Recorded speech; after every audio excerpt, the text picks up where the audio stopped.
Okay, మరి seasonal food లో ఈ రోజు రాజు గారు ఎలాంటి టేస్టీ ఐటమ్ చేస్తారో చూద్దామండి. సో రాజు గారు ఏ రెసిపీ చేస్తున్నారు? గారెలు చేస్తున్నాను. గారెలు అల్లం ఫ్లేవర్ లో. ఓ, అల్లం సో గారెలు. ఘాటుగా అన్నమాట. సో జనరల్ గా గారెల్లో వేసుకుంటూనే ఉంటాం. అవును, బట్ ఇందులో ఎక్కువ ఉల్లిపాయలు ఇలాంటివి ఎక్కువ వేస్తూ చేస్తూ ఉంటారు. ఉల్లి కదా, గారెలు ఇలాగా. అల్లం ఫ్లేవర్ అనేది బాగా తెలుస్తూ ఉంటుంది. సో అల్లం గారెలా? అవునండి. ఓకే, మరి అల్లం గారెలు తయారీకి కావాల్సిన పదార్థాలు ఏంటో ఒకసారి చూద్దాం. అల్లం గారెలు తయారు చేయడానికి కావాల్సిన పదార్థాలు: మినప్పప్పు 1 కప్పు, తరిగిన అల్లం 2 టీ స్పూన్లు, తరిగిన పచ్చిమిరపకాయలు 3, ఉప్పు తగినంత, జీలకర్ర 1 టీ స్పూన్, తరిగిన కరివేపాకు కొద్దిగా, నూనె, డీప్ ఫ్రైకి సరిపడా, మిరియాల పొడి 1 టీ స్పూన్. అల్లం గారెల తయారీకి కావాల్సిన పదార్థాలు చూసాం కదా. ఓకే, స్టార్ట్ చేద్దాం రాజు గారు. ఓకే అండి. సో డీప్ ఫ్రై చేసుకుంటాం కాబట్టి ముందు నూనె వేడి పెట్టేస్తున్నాం. సో ఇక్కడ మినపప్పుని ఒక 2 గంటల పాటు నానబెట్టేసుకుని ఇలా కొంచెం గట్టిగా రావాలి. కొంచెం గట్టిగా రుబ్బుకోవాలి కదా గారెల పిండి. దీంట్లో సన్నగా తరిగిన అల్లం. సో ఆ సన్నగా తరిగేసి ఆ ముక్కలే కొంచెం ఎక్కువ క్వాంటిటీలో వేసుకోవాలన్నమాట. అవునండి. ఓకే, సో అక్కడక్కడ మనకు తగులుతూ ఉంటాయి. సో పేస్ట్ కంటే కూడా ఇలా ముక్కలు అయితేనే బెటర్ ఏమో. ముక్కలు అయితేనే బెటర్. ఓకే, అలాగే పచ్చిమిరపకాయలు. కానీ రాజు గారు కొంతమందికి ఆ అల్లం అనేది అలా ఎక్కువ ఇదిలా తగిలితే నచ్చదు కదా, అలాంటి వాళ్ళు పేస్ట్ లా ట్రై చేయొచ్చు కదా.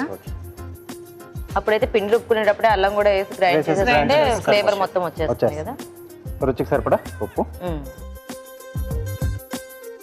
కొద్దిగా జీలకర్ర, ఓకే,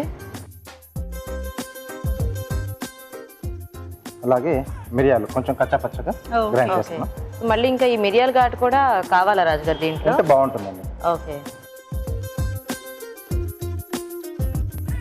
అలాగే కరివేపాకు అండి. సో ఇది కూడా చిన్నగా మనం కట్ చేసేసి వేసుకుంటే బాగా కలిసిపోతుంది కదా. బాగా కలిపేసుకోవాలి. ఓకే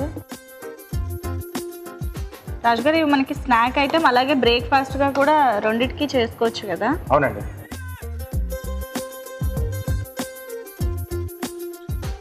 సో జనరల్ గా మనకు అంటే రెగ్యులర్ గా తీసుకునే గారెల్లో కూడా ఈ మిరియాలు కానీ వేస్తూ ఉంటాం కదా. అవును, జస్ట్ మనం ఏంటంటే అల్లం క్వాంటిటీ పెంచుకోవటం.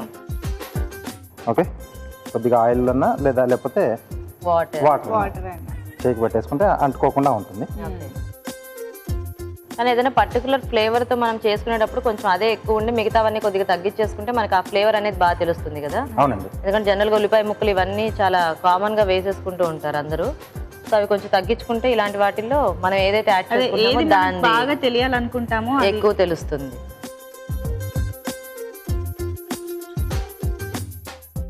చక్కగా అల్లం చట్నీయో ఇంకా ఏదైనా అయితే మనకి అల్లం కాంబినేషన్ అంతా కూడా బాగుంటుంది కదా. సో జనరల్ గా బాగుంటుంది గారెల్లో కాంబినేషన్. మామూలుగా కూడా మనకి గారెల్లోకి అల్లమే ఎక్కువ పచ్చడి టేస్టీగా.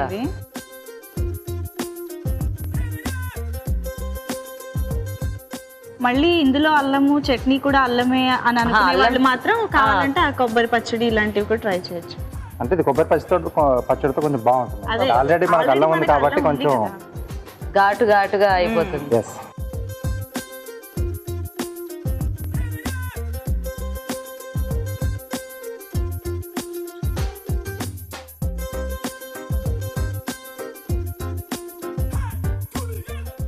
కావాలనుకుంటే చిన్న సైజ్ లో చిట్టి గారెలా వేసుకోవచ్చు, లేదంటే మనం రెగ్యులర్ గా తినే ఆ మీడియం సైజ్ అయితే బాగుంటుంది. మన ఇష్టం అండి సైజ్. రాజు గారు కొంచెం చిన్నగానే వేసారు. అదే మరీ పెద్దగా వేసుకుంటే లోపల కుక్ అవ్వకపోతే మనకి బాగోదు కాబట్టి ఈ సైజ్ అయితేనే కొంచెం డైజెషన్ కూడా కొంచెం ప్రాబ్లం అవుతుంది కాబట్టి. ఓకే, సో రాజు గారు ఇలా ఎన్ని కావాలంటే అని చేసేసుకొని వేయించేసుకుంటే మనకి అల్లం గారెలు రెడీ కదా. రెడీ అండి. ఓకే,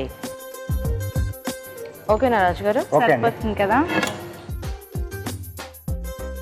యాక్చువల్గా ఇలా వేగుతుంటేనే ఆ అల్లం వాసన వస్తుంది రాజు గారు. అవునండి, డౌట్ లేదు, ఆ ఫ్లేవర్ బాగా తెలుస్తూ ఉంటుంది.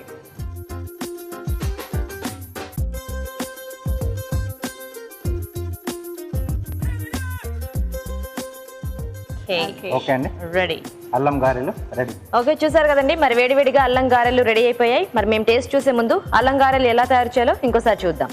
అల్లం గారెలు తయారు చేసే విధానం. ముందుగా మినపప్పు నానబెట్టి గట్టిగా రుబ్బి ఒక బౌల్లోకి తీసుకోవాలి. దీనిలో తరిగిన అల్లం, తరిగిన పచ్చిమిరపకాయలు, ఉప్పు, జీలకర్ర, మిరియాల పొడి, తరిగిన కరివేపాకు వేసి కలుపుకోవాలి. ఈ మిశ్రమాన్ని కొంచెం కొంచెం తీసుకుని గారెల్లా ఒత్తి కాగే నూనెలో వేసి డీప్ ఫ్రై చేసుకోవాలి. అంతే, అల్లం గారెలు రెడీ.